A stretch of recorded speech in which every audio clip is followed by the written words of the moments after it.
चंद्र होता।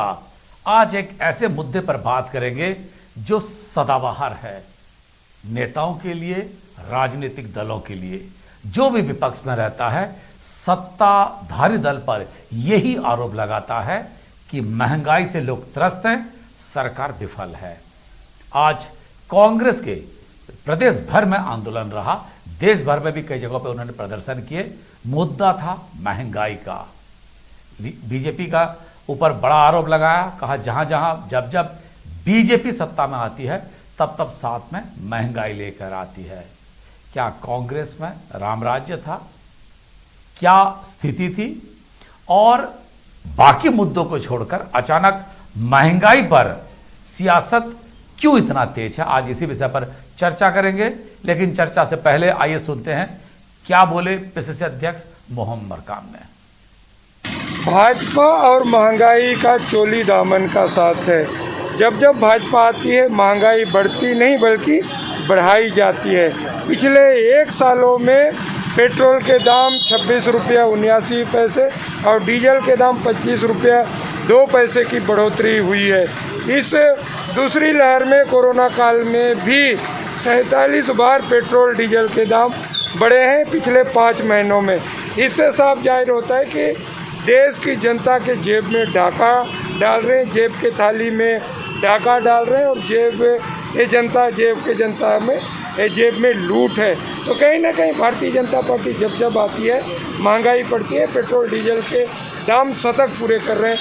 इसका विरोध कर हम आम जनता को राहत देना चाहते हैं। केंद्र सरकार कह रही है कि क्रूड ऑयल के जो दाम है इसकी वजह से पेट्रोल के दाम है और बढ़ रहे हैं। देखिए, जब डॉक्टर मनमोहन सिंह जी की सरकार थी क्रूड ऑयल के दाम 109 रुपये प्रति बैरल थे, वहीं आज 69 रुपया प्रति बैरल है, मतलब आधा हो गए। उसके बाद भी आज पेट्रोल शतक पूरा करे, जबकि डॉक्टर मनमोहन सिंह जी की सरकार में लगभग 60 रुपये पेट्रोल के दाम हुआ। इस बातों को सुनने के बाद आपको लग रहा होगा सारा कसूर बीजेपी की ही है। क्या सच में ऐसा ही है? क्या कहते हैं हमारे नेता? और एक बात और भी चर्चा से शुरू करने से पहले मैं कह दूं, इसी महंगाई के मुद्दे पर प्याज 100 रुपया तक पहुंच गया था दिल्ली में और सुषमा स्वराज की सरकार गिर गई थी। वो अगर उड़ीसा की बात करें, कांग्रेस की जेपी पटनायक की सरकार, शक्कर का भाव इतना बढ़ गया, सरकार गिर गई थी। ऐसा नहीं है कि महंगाई मुद्दा नहीं है, लेकिन सरकार या राजनीतिक दल इसके समाधान के लिए क्या सोचते हैं, आज चर्चा करेंगे। मेरे साथ रहेंगे 3 वरिष्ठ मेहमान। प्रमोद दुबे रायपुर के मेयर रह चुके हैं, नगर निगम के सभापति भी हैं, अध्यक्ष भी हैं। प्रमोद जी, आपका बहुत बहुत स्वागत है। श्रीचंद सुंदरानी बीजेपी रायपुर जिला अध्यक्ष हैं, बीजेपी के बड़े नेता हैं, पूर्व विधायक भी है। और साथ ही हमारे साथ जोड़ेंगे रवि भोई साहब, राजनीतिक विश्लेषक। चर्चा की शुरुआत करूंगा प्रमोद दुबे जी से। प्रमोद जी, जिस तरह से आज से लगभग 2 दशक पहले प्याज को लेकर सरकार गिर गई, सरकार सत्ता से हटा दी गई, वाकई उसके बाद लगा महंगाई एक बड़ी मुद्दा है। आज भी इस बात को लेकर हर कोई कोसता है अपने प्रतिद्वंदी के खिलाफ कि महंगाई का दौर है, लेकिन राजनीतिक दल उसका समाधान के लिए आगे क्यों नहीं आते? प्रमोद जी। नहीं साहब, अगर किसी विषय वस्तु या वस्तुओं के दाम अगर कहीं पेट्रोल डीजल के दाम अगर कहीं मनमाने तरीके से अगर बढ़े तो उससे जुड़ी हुई 2500 प्रकार की वस्तुएं होती हैं जिनके दाम में अभूतपूर्व वृद्धि होती है। और इस कोरोना काल में जब आदमी का खाना दूभर हो गया है तो ऐसे समय में इतनी ज्यादा मूल्य वृद्धि, अब आप बताएं कि 5 प्रकार के खाने के तेल होते हैं।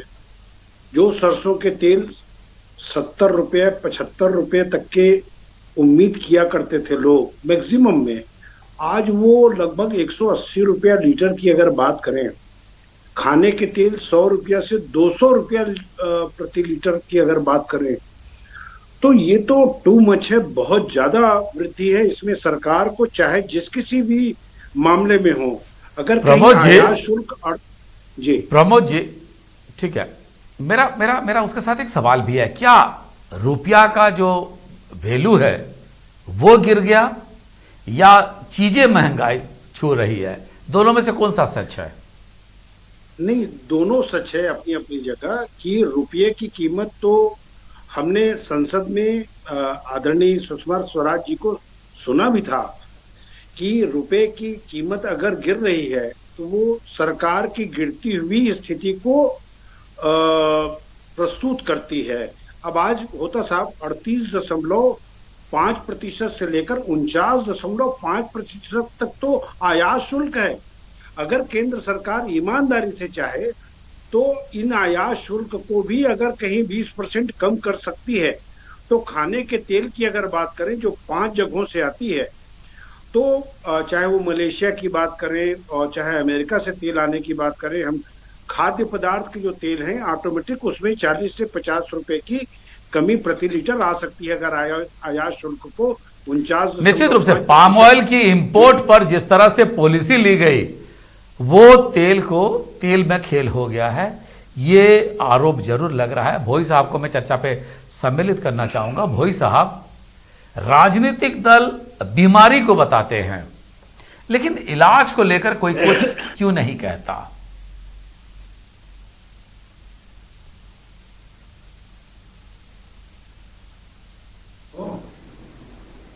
Hello hello. हाँ भोई साहब, मेरी आवाज आ रही है आपको? हाँ हाँ हाँ, अब आ रही। मैं ये कह रहा था कि मेरा सवाल यही है, हर कोई बीमारी की बात कर रहा है लेकिन इलाज की, निदान की बात कोई क्यों नहीं कर रहा है? देखिए होता जी, ये तो करना ही चाहिए। बीमारी है तो उसका इलाज का समाधान ढूंढना चाहिए। और जिस तरह से महंगाई बढ़ रही है, चाहे तेल का हो, दालों की रेट हो, तो कहीं ना कहीं इससे आम आदमी बहुत परेशान है। और डीजल पेट्रोल के रेट जिस तरह से लगातार बढ़ रहे हैं उससे वस्तुओं के रेट भी बढ़ रहे हैं। तो दोनों पार्टियां या राजनीतिक दल ये विचार करें किस तरह से हम खाद्यान्नों का या दूसरी चीजों का रेट कम कर सकते हैं, क्या आयात शुल्क करके या फिर पेट्रोल डीजल की रेट या जो टैक्सेस है उसमें कटौती करके रेट कम कर सकते हैं। देखिए महंगाई कोई भी किसी भी पार्टी की सरकार रही, चाहे कांग्रेस की सरकार हो, तो महंगाई को लेकर भाजपा ने मुद्दा बनाया। अब भाजपा की सरकार है केंद्र में तो कांग्रेस इसको मुद्दा बन रही, लेकिन हल निकालने की बात होनी चाहिए और महंगाई कैसे नियंत्रित हो इस पर दोनों दलों को विचार करना चाहिए। सुंदरानी जी, हर कोई बात कर रहा है महंगाई की। आप कह रहे हैं राज्य सरकार विफल है, कांग्रेस कह रही है कि बीजेपी की केंद्र की सरकार विफल है। अपने मुनाफे को छोड़ने के लिए सरकारें क्यों तैयार नहीं है?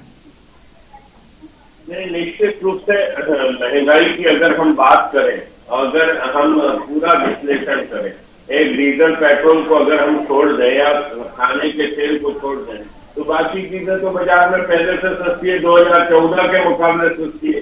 2014 में 150-160 रुपए राहर दाल मिलता था, आज 80-90 रुपए किलो बिक रहा है। ऐसे चीनी के दाम 2014 में जो थे वो आज भी वही है। सब्जियों के दाम 2014 में जो 2014 के साथ हम क्यों तुलना करें इसको? नहीं, लेकिन बड़ी कम मानेंगे ना। हम 2014 के साथ इसको क्यों तुलना करें? 2014 में जितने तनख्वाह लोगों को मिलता था, सर 2014 में जो स्थिति थी, आज 2021 में वो स्थिति है क्या? अगर खाली देश में कोई, अगर अब मेरे बात को देखिए, खाड़ी देश में अगर वहां पे बमबारी होती है, कोई अटैक हो जाता है और तेल का रेट बढ़ता है, तो 2014 की स्थिति को 2021 के साथ हम कैसे एक साथ रख सकते हैं और कह सकते दोनों बराबर के हैं? हम पिछले 1 साल 2 साल की बातों को क्यों नहीं करते?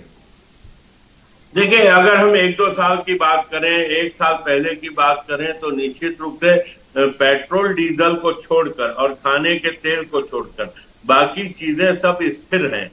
कहीं पे भी किसी में, बहुत सारी चीजों में दाम कम भी हुए हैं और कुछ चीजों में दाम स्थिर है। और पेट्रोल डीजल और खाने के तेल को छोड़कर, और आज भी केंद्र सरकार ने कोई निर्णय लिया है खाने के तेल को लेकर, तो कहीं ना कहीं उसमें दाम अब नीचे आएंगे, निश्चित रूप से आएंगे।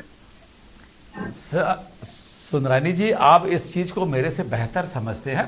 खाने का तेल लगभग 50% रेट बढ़ गया। जो 70 रुपया पे तेल खरीदते थे, बीच में 180 रुपया में तेल हो गया था।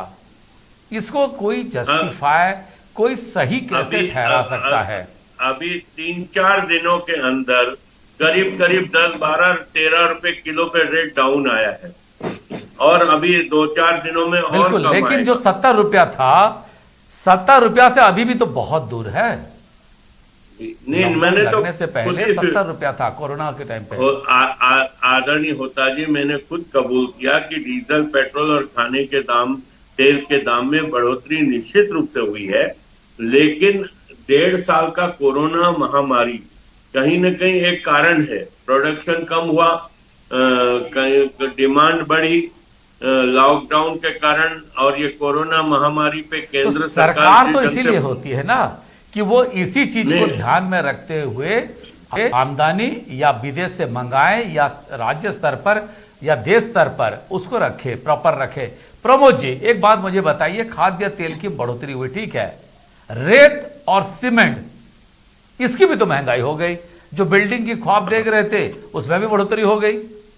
स्टील में बढ़ोतरी हो गई, छत्तीसगढ़ में प्रोडक्शन होता है।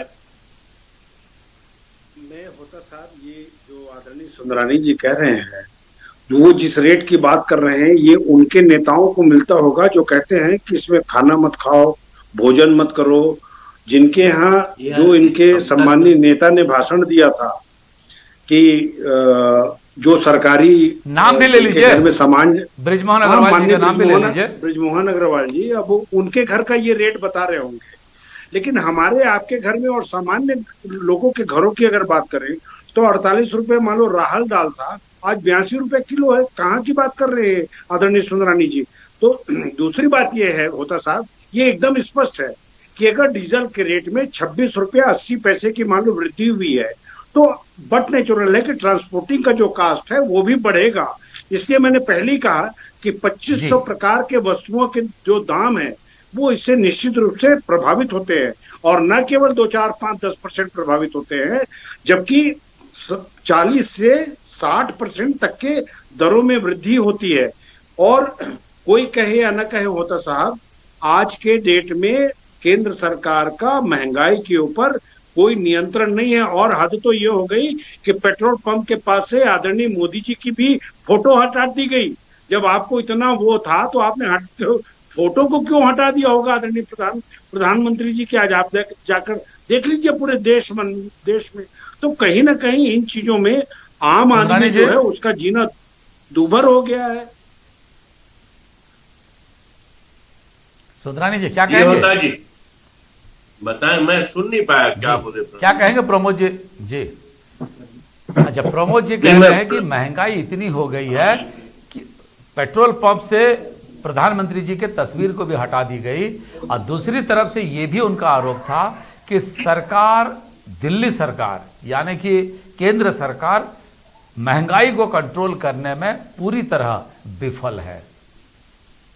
मैं तो इस बात को अस्वीकार करता हूं कि केंद्र सरकार महंगाई रोकने में असफल रही है या रोक नहीं पा रही है। सभी चीजों के दाम या तो मैंने कहा स्थिर है या नीचे है, और पेट्रोल, डीजल और खाने के तेल के अलावा आप देखिए, कांग्रेस का राज था, 60 रुपए, 70 रुपए, 80 रुपए, 100 रुपए तक प्याज बिकता था भाई साहब। आज क्या हालत है बाजार में? सब्जियों के दाम देख लीजिए, दाल का दाम देख लीजिए, चावल का दाम देख लीजिए। पिछले 2-3 साल में जो रेट थे वही रेट आज भी है। मैं अगर एनडीए सरकार की ही बात कर लूं तो आज जो रेट 2 साल पहले थे वो आज भी वही स्थिर है। ये सिर्फ हल्ला कांग्रेस पार्टी बना रही है, लोगों की आंखों में धूल झोंक रही है। कांग्रेस पार्टी को आंदोलन करना चाहिए तो आज महासमुंद में 6 लोग आत्महत्या कर देते हैं शराब के कारण। शराबबंदी का वादा ये गाय की पूंछ पकड़कर करते हैं। आंदोलन उस मामले में करना चाहिए, बेरोजगारी के मुद्दे पे करना चाहिए। 10 लाख नौजवानों को वादा किया था 2,500 रुपए देंगे, एक एक नौजवान का 75,000 रुपये कर्ज चढ़ चुका है भूपेश सरकार के ऊपर 2.5 साल में। अगर ये एक एक नौजवान का कर्जा चुकाएंगे तो प्रत्येक नौजवान को 75,000 देना पड़ेगा। ऐसे 10 लाख नौजवान है होता जी। ये आंदोलन इस बात को क्यों नहीं करते? जवाब तो इनको देना होगा। जवाब प्रॉपर्टी टैक्स, प्रमोद जी तो 5 साल महापौर रहे, सभापति हैं, प्रॉपर्टी टैक्स हाफ करने का वादा किया था, 2.5 साल निकल गए। कितना प्रॉपर्टी टैक्स वसूल कर लिया इन्होंने फुल? अगर वो आधा पैसा लौटा दे 2.5 साल, ठीक है, प्रमोद जी से जवाब तो ले लो जी। ठीक है होता साहब, मुझे ऐसा लगता है कि आज जो मुकुल राय जी जो वापस गए ना अपने टीएमसी में, वो यही सब चीज इनके पार्टी में लोगों ने समझाया होगा, इसीलिए शायद आज वापस चले गए। क्योंकि कितना झूठ बोलेंगे सवेरे से रात तक, इनको मालूम है। आज कोरोना के काल में होता साहब, दवाइयों की कीमत 10 गुना ज्यादा वृद्धि हो गई थी। आज रेमडेसिविर इंजेक्शन नहीं मिल रहा था, दवाइयों के दाम आसमान छू रहे थे। ये किन चीजों को बोलते हैं कि स्थिर हो गया था? कौन सी चीजें स्थिर हो गई थी, ये जरा बताएं एक आठ चीजों को। हाँ, ये जरूर कह सकते होंगे कि जिनको ये 15 साल सरकार में रहे, सरकारी माल इनके यहाँ आता रहा होगा, इसलिए दामों की जानकारी शायद इन लोगों को नहीं हो पाई होगी। तो हमारे आपके जैसा जो मध्यम वर्गीय परिवार का आदमी है, वो महंगाई को सहन कर सकता है। ये बड़े बड़े सेठों की पार्टी है, जिनके यहाँ चंदा ही 14-15 हजार करोड़ रुपया इनके खातों में जमा हो, जिनके 100 करोड़ के अपनी ऑफिस हो, उनको कहां से एहसास होगा होता? लेकिन प्रमोद जी मेरा सवाल है कि इस महंगाई को काबू कैसे की जाए, कम कैसे की जाए? नहीं, मैंने पहले ही निवेदन किया था कि जो आयात शुल्क है वो 49.5% विदेशों से भारत लाने में अगर लगता है, अगर केंद्र सरकार चाहे तो 15% इस आयात शुल्क को अगर कम कर देगी तो तेल के जो दाम है वो 40% की कमी होगी। इसी प्रकार से अनेक रास्ते हैं, जैसे सिलेंडर के भाव हैं, या आज अगर क्रूड ऑयल की बात करें तो मात्र $72 तो प्रति बैरल है अंतरराष्ट्रीय बाजार में। तो इन सब चीजों से निश्चित रूप से अब तो कम की जा सकती है। अब तो कोरोना काल भी समाप्त हो गया, केंद्र सरकार के पास भरपूर पैसे आ रहे हैं, उसके अलावा वर्ल्ड हेल्थ ऑर्गेनाइजेशन से लेकर बड़े बड़ी समूहों ने पैसा दिया है। ये होता है जो बातें प्रमोद दुबे जी कह रही है जी, उस पर अमल हो सकता है क्या ये तार्किक है जो सुझाव दे रहे हैं? और अगर इससे आप सहमत नहीं है तो महंगाई को कम करने का तरीका क्या है? या आप अभी भी मानते हैं कि महंगाई नहीं है? आदरणीय होता जी, मैं प्रमोद दुबे जी का सुन नहीं पाया क्योंकि मेरे पास उनकी आवाज नहीं पहुंच रही है, नेटवर्क का कुछ प्रॉब्लम है। दिक्कतें होंगे। प्रमोद जी कह रहे थे कि आयात शुल्क में आप अगर कम करवा देते 15%, तो जो तेल का दाम है उसमें 40% कम हो जाती। उसी तरह आपने रेमडेसिविर से लेके बाकी दवाइयों पर आपने महंगा हो गया, वो सारे दवाइयां महंगा हो गई, जो जीवन रक्षक थे या बाकी चीज थे 10% का, उस पर भी जीएसटी की जिक्र नहीं होती है। और बाकी टैक्स अगर सरकार छोड़ देती तो लोगों को थोड़ा राहत मिलता। देखिए, रेमडेसिविर की बात तो करना नहीं चाहिए प्रमोद दुबे जी को। 1600 रुपए में छत्तीसगढ़ सरकार 90,000 रेमडेसिविर इंजेक्शन खरीदती है और छत्तीसगढ़ सरकार उसको 3500 रुपए में बिकवाती है, खुद अपने काउंटरों से बिकवाती है, शासन की दुकानों से बिकवाती है। आम आदमी को हॉस्पिटल में जो मिल रही है 3500 रुपए में मिल रही है। तो इसके लिए जिम्मेदार तो भूपेश बघेल सरकार है, जवाब तो भूपेश बघेल सरकार को देना होगा ना रेमडेसिविर के मामले में। जहां तक मैंने कहा ना कि खाने के तेल में ड्यूटी कम करके कहीं न कहीं रेट कम करने के प्रयास में मोदी जी की सरकार लगी हुई है। डीजल पेट्रोल भी समय समय पे कम ज्यादा होगा। मतलब आप मान लिए डीजल पेट्रोल को आशा रखना बेकार है, वो अपनी आशा रखना बेकार नहीं रहेगी।